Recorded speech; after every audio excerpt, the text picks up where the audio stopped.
Lubniech terakngan. Do you recognize the language? It's Klingon. It's an alien race from the Star Trek TV and movie franchise. And then the creator of Star Trek in the 80s asked a linguist named Mark Okrand to develop an actual Klingon language, because it's a species that figures very prominently in the series and the movies. And I actually bought a Klingon conversational tape back in the 90s. That's how weird I was. The only Klingon I remember is that phrase, which is a greeting. In Klingon, you greet somebody, I would greet you by saying, hello earthling, or hello human, lupniech terakngan. The lupniech in Klingon is hello, but it literally means, what do you want? Because it's a warrior race and they're very tough and mean. So it's interesting, the words for hello in different languages. In a lot of languages, it's something like good day, or in Australia, good day. Or it's something like health, salud in Spanish, salut in French. Or it is something like, maybe like the English, hello, actually comes from hail, as in hail Caesar. And that in turn is related to an Old English word for health. And it's related to the word for health. So hail is kind of like health. It's also sort of like getting your attention, kind of like yabaseo in Korean. There were different variants like allo and hallo in the 1800s and still in British English. But hello became kind of standardized in contemporary English. Do you know why? Well, the invention of the telephone. So we needed a standard phrase to answer the telephone. And hello became kind of it, and it became kind of the standard greeting in contemporary English. The inventor of the telephone, Alexander Graham Bell, actually wanted the phrase to be ahoy. Imagine picking up the phone and saying ahoy. Sounds kind of silly. It's like sailor talk. It's weird. Okay, glad we went with hello. That's an example of language in context. Language is influenced by contextual factors. Social context, like who you're talking with, and the linguistic context, what was said before in discourse. And by discourse in linguistics, we mean conversation, but also in linguistics, discourse can refer to the written word, to text. So in different academic fields, words have often specialized technical meanings. So we talk about pragmatics, and the word pragmatics has different meanings in different fields. In linguistics, it's the study of how meaning arises in context, linguistic and social context. And we're going to talk about politeness. And politeness has a special definition in pragmatics, and it's maybe different from the average, typical definition of politeness, and it's maybe different from how certain psychologists might define politeness, or sociologists or anthropologists. So we are going to also, we'll occasionally talk about felicity, and that's the pragmatic equivalent of grammaticality. So grammaticality, something is just not grammatical. It's wrong in the sense that a speaker of the language just would not say that or understand it, and we mark ungrammatical sentences with a star or asterisk. And in pragmatics, when we have a sentence that's pragmatically awkward, not a normal person would say that, we will mark it with a question mark or a pound sign, or in your generation you know that as a hashtag. We call it a pound sign, the older name for the pound sign. And if a person responds to a question like that, not only is it a communication breakdown, but you might question the person's mental health. So there are certain principles that we follow, organizational principles that we can't really explicitly articulate, but in different cultures and societies we all follow these unspoken rules. And again, it's sort of like a lot of the grammar principles we talked about. You know, the grammar is unconscious, most of it's subconscious. And a lot of these rules are unspoken rules, and it's not something we're consciously aware of. You learn them as children when you're socialized into your culture and your language, and you're not aware consciously of these things, but you are aware when somebody violates it, and you wonder, is that dude crazy? So we talk about felicity means something is pragmatically awkward. We violate the rules of successful communication. It's grammatical, but it's awkward in the context. So with semantics, we talked about truth conditionality. And truth conditionality, that's one thing you study in semantics, but that's only part of the meaning. Because another part of the meaning in context is the speaker's intentions. And when we are engaged in conversation or listening to something or reading something, we are always making inferences about the speaker's or writer's intentions and goals. Is Alexa seeing anyone? And someone says, well, there's a yellow car at our house every evening. What does that mean? How is this, at face value, literal truth conditional face value, it doesn't seem to fit, but we understand it. What does this mean? You know, she is dating somebody because there's somebody who is parking a yellow car in front of her house, so she must be having a visitor every evening. Classic example from Pragmatics. Truth conditionality is not enough. In context, we also have to consider intentions of speakers or interlocutors. Truth conditionality, traditional semantics doesn't explain the differences in these sentences. Sandy walked in, normal vanilla sentence. In walked Sandy. Why would we say that? In walked Sandy. Those of you who are native speakers of English or maybe a similar Western language, when would you say that? In walked Sandy. Yeah, so it's the same meaning, the same truth conditional meaning, but it's different. In a certain context, it's something for a narrative effect, a storytelling effect. And you will see this in stories, where something is what we say preposed. The subject is moved to after the verb, and in front of the verb, instead of your normal SVO, it's something else. It's a prepositional phrase or a preposition or an adverb phrase or inversion. And it's for a narrative or storytelling effect. It's a way of introducing something new into the scene, into the story.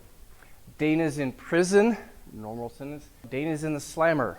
Slammer is a slang term for prison. What's the difference? What is different about the speaker intention in number 4?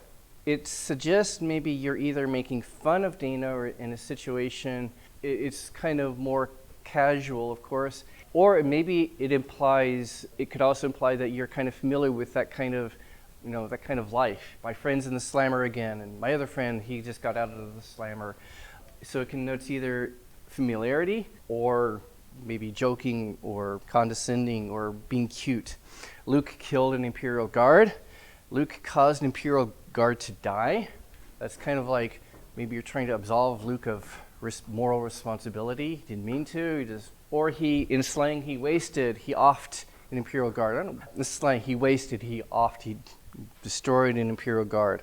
So you're kind of making it like the Imperial guard doesn't matter. He deserved it. He's a bad guy. So in Pragmatics, we talk about speech acts, or illocutionary acts. So locution is speaking. Think of a word like eloquent. Okay, locution refers to the act of speaking itself. And in Pragmatics, we talk about illocution, which is the intention of a speech act or a sentence, an illocutionary act. So if you compare these 3 sentences, they all have the same kind of verb form, the future tense, but what's the difference between these 3 statements? What's the intention of these 3 statements? Water will freeze at 0 degrees of normal atmospheric pressure. Mark my word, I will kill you. Sounds like something from an action movie. Bad guy or the good guy says to you there, mark my word, I will kill you, and I'll always be there for you. So number 1, water will freeze at 0 degrees. What's the intention? Yeah, it's a simple explanatory statement, so it's kind of a simple assertion of a fact, or because it's using future tense, it's kind of also a predictive statement, so you're using that predictive future to make a general statement that water will freeze at 0 degrees under normal. Mark my word, I will kill you. What's the intention? It's a threat, or as my physical education teacher used to say in high school, that's not a threat, it's a promise. And 3, I will always be there for you. What is that? Okay, it could be encouragement, or what else? Promise. Yes, it's kind of a promise. Some of the kinds of speech acts you can talk about, okay, assertion, exclamation, interrogatives, requests for information, requests to do something, suggestion, imperative or command, promise, complaint. Complaints are interesting.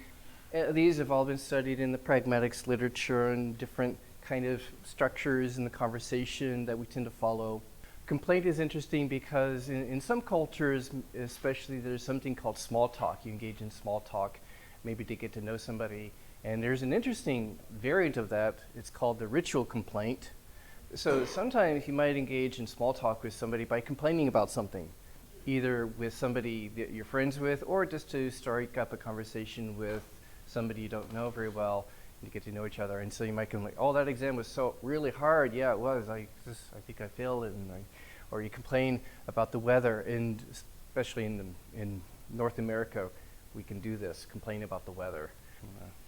Ritual complaint. So that's kind of interesting. And it's kind of like a way of building solidarity with the person you're talking to.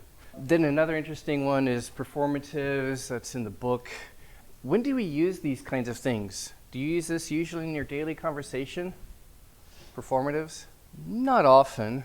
Not many of you are going to be performing marriage ceremonies, perhaps, or something. Or number one, I can say that. 2 and 3, maybe things you might say to somebody. So I'm warning you. So that right there is a speech act of giving a warning.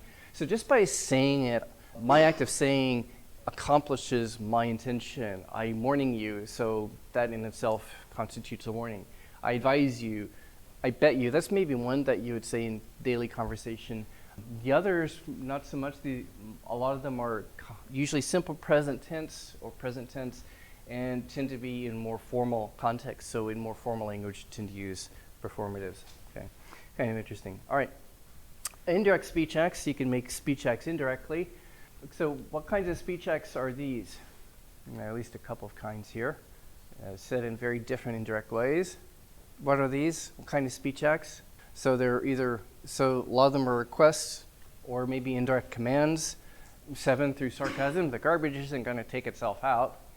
And so we have different ways of accomplishing things indirectly. And a good question is, how do you explain linguistically the indirect meaning of utterances? That's an interesting question, because you can express an indirect request in a lot of different ways. So, linguistic forms of indirectness. Why do we use indirectness? Why not just say literally what you mean? Take the garbage out. Why?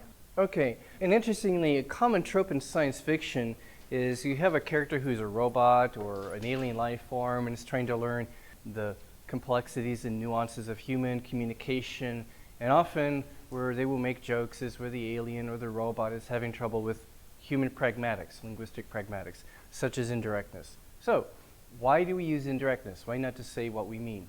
Wouldn't it be easier just to respond literally and say exactly what you mean? Why do we use indirectness? Okay, so it implies, I've already told you, and you can also use it for emphasizing. Some kinds of pragmatic structures can be used to emphasize or compare, contrast something, like the fact that I told you this before. Okay. What else? Yes. So sociolinguists, sociologists, typological linguists, etc., talk about cultures like Korean and Japanese as being more collectivist, and it's not then a coincidence that such cultures use a lot more indirect speech. Does anyone have any good examples? Maybe those of you who've had to learn Korean as a second language, or those of you who are Koreans and have dealt with foreigners trying to learn Korean, or and such. Have you know some examples of problems due to the indirectness of Korean, Japanese, even Chinese speech? So, sarcastic humor. We Westerners love sarcastic humor, but my wife always complains. My wife is Korean, and she hates sarcastic humor. Apparently it's too blunt for normal Asian tastes. So bluntness, we try to soften the meaning through indirectness, and there are a number of different linguistic forms we do to do this, softeners. Things like would you and could you, using modals. Any other thoughts? Okay, a lot of it has to do with softening our expressions, and we're going to kind of parse that more. So then, of course, the problem is, how do you account for how speakers understand indirectness? The fact that there's a mismatch between the literal or truth conditional meaning or face value meaning. So in linguistics, we tend to say face value meaning, like what the sentence literally means, versus the intended meaning and how the other person understands it. How do we explain this? Oh, well, you probably read about Grice in the book. Grice was a linguistic philosopher in the 1950s and 60s who came up with his general cooperative principle, which breaks down to a number of specific maxims. So these all fall under the general cooperative principle. So when you talk about interlocutors, those are like people who are talking to each other, people you're talking with, interlocutors. They behave cooperatively with each other. They infer and act in accordance with the other person's intentions. I infer what your intentions are and I act accordingly. You infer what my intentions are and you act accordingly. And so communication is, of course, purposeful and it's context appropriate. It's appropriate to the linguistic context and the social context, and that can include whether it's formal, informal, whether the two interlocutors have the same social status or one is higher status or lower status, and things like that. Although Grice mainly didn't really go into status and stuff, well, other linguists go into that more, but he was interested in explaining just how people interpret things. These are Grice's own words. That's the basic cooperative principle. And then that breaks down into several specific maxims. So these are the 4 maxims of Grice: quantity, quality, relation, manner. So quantity means an agent, an interlocutor will make their contribution to the conversation as informative as required, but not excessively informative. Just as much information as the other person needs, but not too much more, not too much less. Imagine a mother speaking to her son. Where have you been? Out. Out where? Somewhere. So as a parent, how do you feel? Or maybe you've done this to your parents, right? How do your parents feel? Probably not happy because you've deliberately avoided giving the information that was sought. Great way to make someone angry. Yeah, teenagers do this. A son sends his first email to his parents after going off to college. Mom and Dad, hi, I'm fine. Professor Higgins seems like a nice guy. This is their first conversation, their first email at all. Police said that they recovered some of my money, but can you send me $4,000? Thanks. The doctor said that my leg will heal in a few weeks. My roommate is really strange. I think he's crazy. I hope he's not dangerous. Love, Mark. Okay, so as a parent, what do you think of this letter or email? There's some kind of breakdown in communication here. Why? For one thing, for each point, it's not sufficiently explained. So there's a lack of in the quantity of information. And so they're going to be really worried, and they're going to be probably calling their son right away and wondering what the heck is going on. Is there some email that we missed or something? Because there's a lot of stuff that needs explanation. Quality is basically we don't lie or deceive each other. We don't say things that we believe are false or things that we don't have enough evidence for. So, for example, if you read this Facebook post, for example, so an alien spaceship crashed, and people really believe that this happened. There were witnesses, there's a dead alien, the government recovered dead aliens and did an autopsy. We've seen the video, it was on Fox, of course, it was on the Fox network, so we know it's true. And the government continues to deny these facts, saying that it was just an experimental aircraft. The government needs to tell us the truth about the aliens that it has. Is this successful communication? Does the writer have any evidence for this? No. And so an intelligent person will ignore this and dismiss the person as uninformed because the person has no evidence for such claims. Aliens, conspiracy theories, there's no evidence for that other than hearsay and false reports.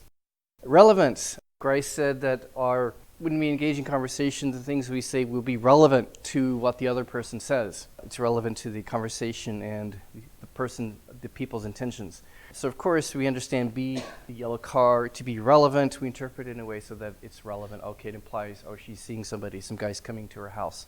So if you ask a friend out to a movie, maybe you're interested in a guy or gal, and would you like to go out to a movie tomorrow night? And the person says, no, I'm sorry, I have to replace some vacuum tubes in my computer tomorrow night. Is that an honest response? No. Or, would you like to go out to a movie tonight? It's raining in Pittsburgh. My dog has brown hair. What time is it? Okay, if the person responds like that, how do you feel? Okay, first of all, sad because the person is not being honest and saying no, and it's a nonsense answer, of course. So you're wondering, does this person have mental problems? Or are they just pretending to have mental problems because that person doesn't like me? And maybe it's easier to pretend to be crazy than just to say no or something, or just playing games with me. So A is going to be kind of upset or wonder, is that person weird? Do you need help? manner, and this is kind of a complicated one. So we're not going to hide our intended meaning. I'm not going to speak in an obscure or strange manner, ambiguously. We'll be reasonably brief, and what we say is going to be logically organized in a way that they can understand it. So this is kind of a big one.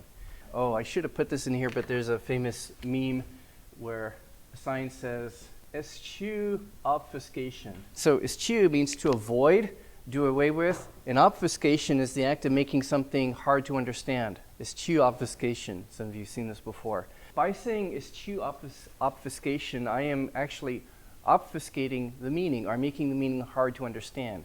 So it's a nice ironic statement.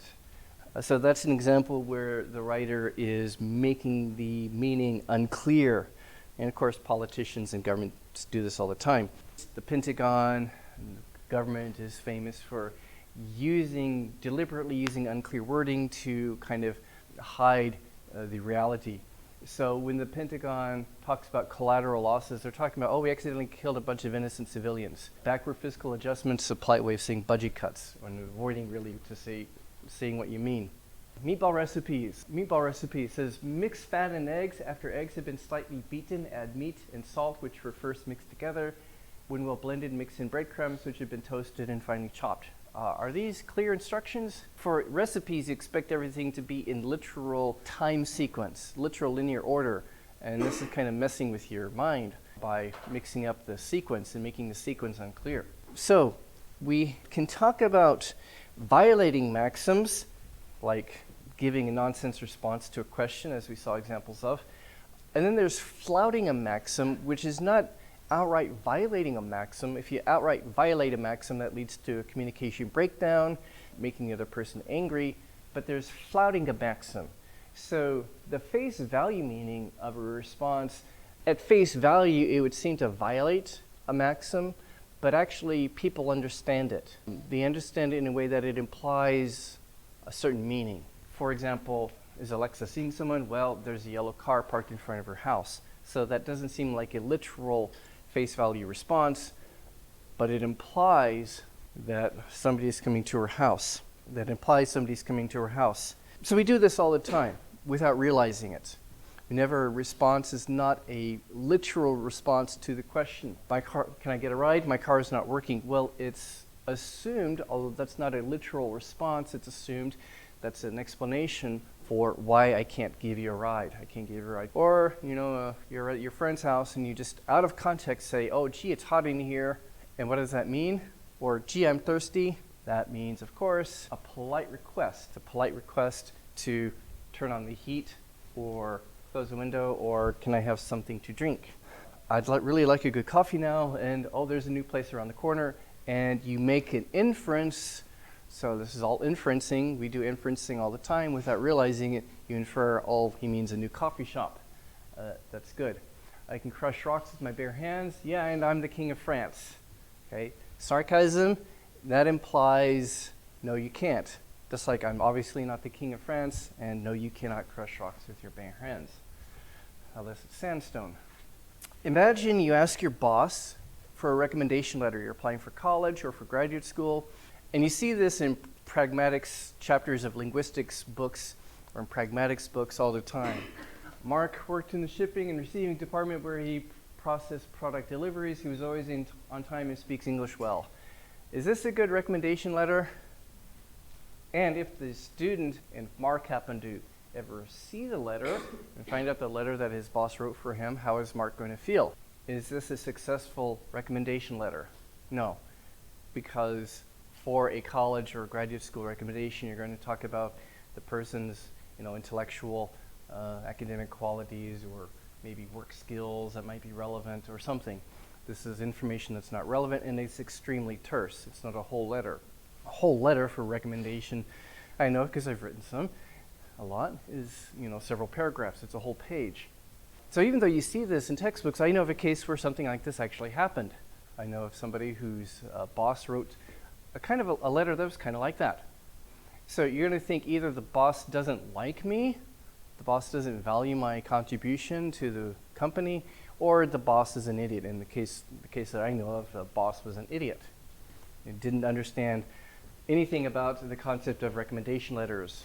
People need for one for college or grad school. So there's outright violations, then we have flouting maxims, and flouting maxims leads to what we call implicature. Flouting a maxim where the face value meaning is not a response, but people understand it as a response because you infer the intended meaning, that leads to implying a different meaning.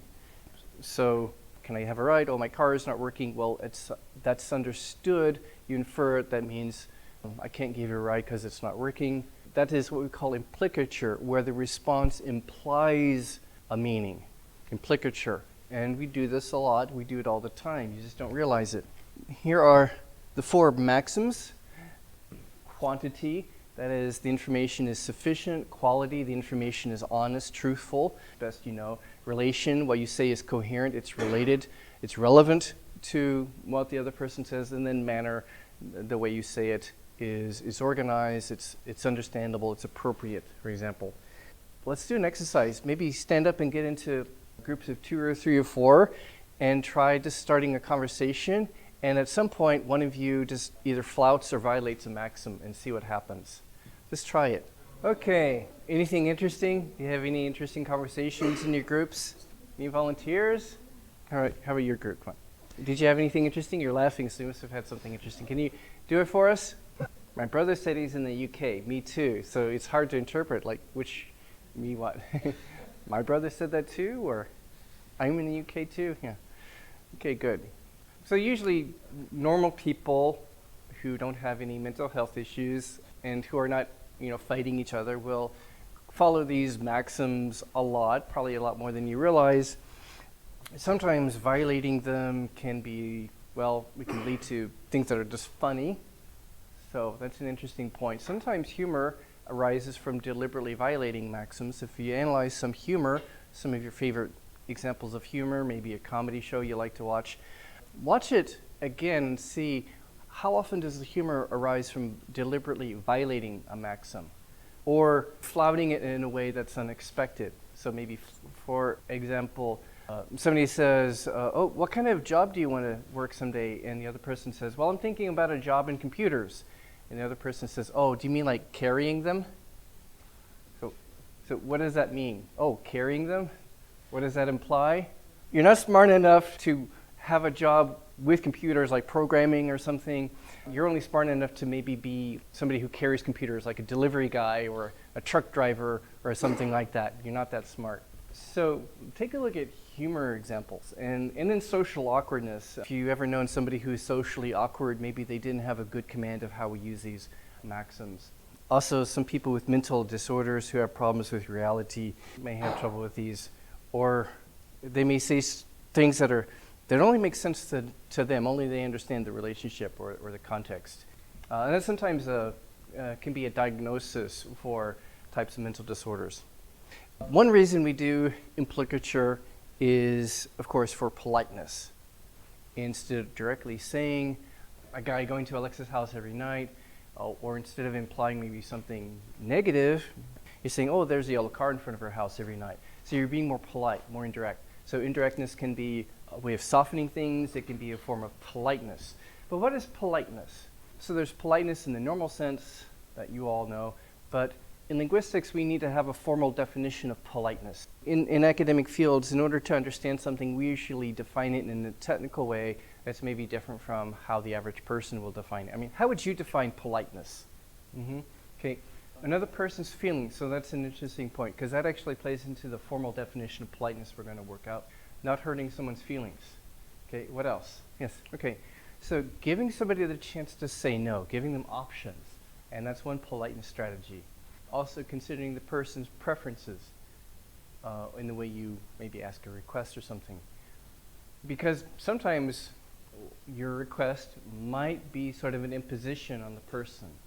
And even just the act of asking the person something could be an imposition upon them, upon maybe their autonomy. They're doing something and they don't want to be bothered, and you interrupt them and you ask something, and that request could be an imposition again upon their preferences. And these are different aspects of politeness. So getting at a definition of politeness, some of the early work in Pragmatics was done by Robin Lakoff, a famous linguist. So what's the difference between, for example, the host of a dinner party telling you, you must have some of this cake, or you should have some of this cake, or you may have some of this cake, which sounds maybe more formal, either more formal or maybe more direct or indirect. Well, must, what does must sound like when the host of a party says, you must have this cake? Yeah, or you should have some of this cake. Yeah, and that would be different from you must, or you must do your homework. So intonations, of course, sounds different. We'll maybe talk about intonation next time. But you may have some of this cake. You may have some of this cake. That sounds probably, doesn't sound like an offer. It's more like, oh, this cake is mine, but you may have some of it. On the other hand, what if you're asking, if you're requesting, like you want to ask if I can have some cake, you would say, could I have some cake? May I have some cake? But would you say, can I have some cake? Yeah, it sounds too direct. And some people might actually correct you. Elementary school teachers, yes. Or yeah, they say, I don't know, can you? Like, you have the ability? So they'll respond kind of sarcastically like this because they want to teach you manners, because the more formal, polite way is to say, could I have some cake? But if you're talking to maybe your boyfriend or girlfriend, you might say, oh, can I have some? Okay, that's very informal. Intimacy, politeness, very informal. Can I? But in other situations, you have to say could. And why could? Why could? Why is, in that context, could I have some cake? Why is that more formal? Yeah, so you're giving them the option of saying no. And then also by saying could, you're kind of distancing, you're putting some distance between yourself and the act by saying could, not can. So you're kind of distance between you and the act, and giving the person the option. And that's something that is characteristic of formal speech especially. So there's this concept of register. Register is kind of the formal term in linguistics for formality level. Level. So in very formal register, of course, it's impersonal, non-emotional. And so the speaker will avoid, mitigate, ask permission, or apologize, as well as, giving options and things like that. So when you say, I'm sorry, Professor Higgins, would you happen to have my paper? What are the strategies involved? So literally, why do we say, I'm sorry? Professor is, there after class, and you come up to the professor and says, I'm sorry, Professor Higgins. Why the I'm sorry? Yeah, so it's like, I'm sorry for bothering you because I'm interrupting maybe what you're doing. So you're mitigating the imposition upon their preferences and their autonomy, what they're doing. And would you happen to have my paper? Okay, pretty formal. So there's the would, and then happen to have. Okay, why? Why do we say that? How does that make it? How do these words soften the expression? As you said, you're giving the person the opportunity to say no. Oh, it's fine if you say no. Or perchance, would you happen to have, or would you perchance have my paper? Did you lose my paper? No. Would you happen to have my paper? So you're avoiding implying that maybe you lost it or forgot it. Would you happen to have my paper? So you're trying to say it very positively. Good. Okay, any other thoughts? Oh, yeah, I'm just asking. Yeah. So these are some kinds of softeners that we use. We use maybe conditional modal verbs, especially the conditionals like could, would, should. Apologies like I'm sorry or excuse me to mitigate the interruption. Maybe expressions like happen to have, and a number of other softeners, and maybe think about other kinds of softeners for later, and we'll talk about other kinds of softeners. There are a number of different kinds of softeners, linguistic softeners that we use to soften statements, to mitigate statements. And then Lakoff talked about the more informal, where there's near equal status and power, and she talked about here, especially there's often offers to refuse or to disagree. So you could say you could just say, oh, we're in the wrong line. That's maybe more direct and informal, more intimate form informal, but kind of more quasi-formal, informal. It looks like we're in the wrong line. Maybe I'm wrong, I don't know, but it looks like we're in the wrong line, and that gives the person the chance to maybe disagree. Oh, but we are. Or again, could you perhaps let me see the newspaper for a minute? So a short time for a minute. Softeners for kind of somewhat informal. And then intimate, friendly politeness, which is more about, encouraging solidarity, personal context, more. Now, Brown and Levinson have a different approach to politeness. They talk about face. So what is the concept of face in East Asian culture? Tiemian, or I guess in Chinese it's Timian, is that right? What is the concept of face in East Asian culture? Like Tiemian. How would you explain Tiemian to a Westerner? How would you explain Tiemian to a Westerner? So it's about protecting your face or reputation and the other person's face or reputation, image. That's part of it. What else? In English, we talk about saving face or losing face. And that might be a Chinese influence, actually, in our idiom. Linguists like Brown and Levinson kind of borrowed the East Asian concept of face as a basis for their theory of politeness. So we're talking about linguistic politeness. We're not talking about politeness in the way that very colloquial sense, but formal linguistic politeness. Formal definition includes respecting the other person's autonomy, and that includes their preferences. So if you interrupt somebody, you say, "Excuse me," or maybe something even more formal than that, and you give the person options, the option to refuse, the option to say no, the option to disagree in your wording. You're respecting the person's autonomy and their preferences. And affirmation, and this particularly corresponds with the Chemian. The person's dignity, esteem, reputation, their communicative goals, etc. And that's the concept of face, the linguistic concept of face, which is the basis of a theory of politeness. And this also considers the politeness levels, the social status, or differences in social status, power distance relations like you and your boss, you and your professor. And then we talk in linguistics and pragmatics, we talk about positive politeness, that is linguistic strategies, words, expressions, intonations that are designed to affirm the person's status and sense of face and autonomy. And negative politeness, particularly, which are things for mitigating a face threat. So, for example, if I interrupt you, that's kind of a face threat. If I ask you to do something you don't want to do, that's kind of a face threat, according to Brown and Levinson's formulation of face politeness. So something that we talk about a face-threatening act. So potentially asking somebody to do something is potentially a face-threatening act, but we mitigate it, we soften it through different linguistic strategies. So maybe talk to each other for a few minutes. We've talked about a few, like would you, could you, and things. What are some other kind of linguistic strategies for managing face politeness, positive or negative politeness, in different kinds of discourse, different kinds of interactions, conversations, in different kinds of contexts? Talk to each other for a few minutes. What are some different things you do? Okay, what are some things that you talked about? What are some face politeness strategies in discourse? Yes. Yeah, so inclusion, using the inclusive we. Maybe your boss says, "Oh, we need to work on this harder," instead of saying, "You screwed up," you know. Yeah, nice boss, okay. Successful managers. What are some other politeness strategies? Body expressions, such as, I was watching a video about how translation is done, on-the-spot translation, like between maybe two people from a company, from two governments, and negotiating, they have to have translators. And sometimes somebody might make a joke that just doesn't translate into the other language, and the translator will have to say, "He told a joke that doesn't translate, please laugh now." Ha ha ha, okay, and the other person pretends to laugh. And such. But yeah, I guess that's one thing if you're ever doing cross-linguistic negotiating, be careful about jokes because they may not translate into the other language or the other culture. Some do, but some don't, and you may not realize that it doesn't translate. What are some other politeness strategies? Come on, there are lots more.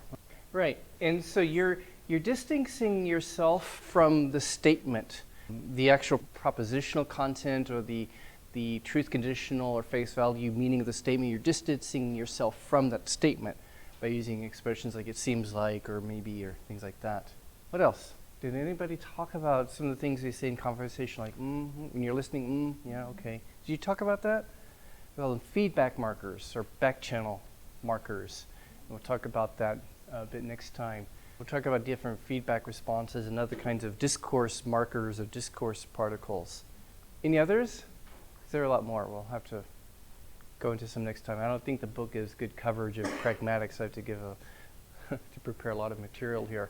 The daily poll question, by the way, there wasn't any clues to tell you what it was actually about. So we talked a little bit about schemas. So like all information you have about the world is in schemas. You have schemas about, oh, this is a table and what tables are and what cats are.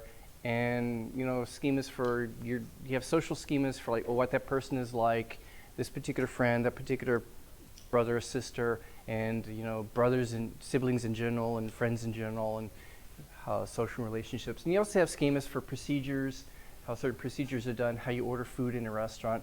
In that passage I gave you, there are no clues, no words that are specific enough to activate a schema pretty clearly. And it's from a famous psychology study about schema theory.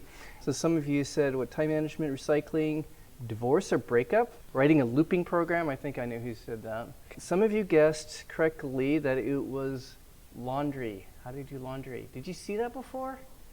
Because you might see this in a psychology class. It's from a very famous experiment about schema concepts. So it's actually about how to do laundry, but all identifying words have been removed and replaced with really ambiguous words. So it's unsuccessful because you can't guess the topic and you can't guess the intention of the writer.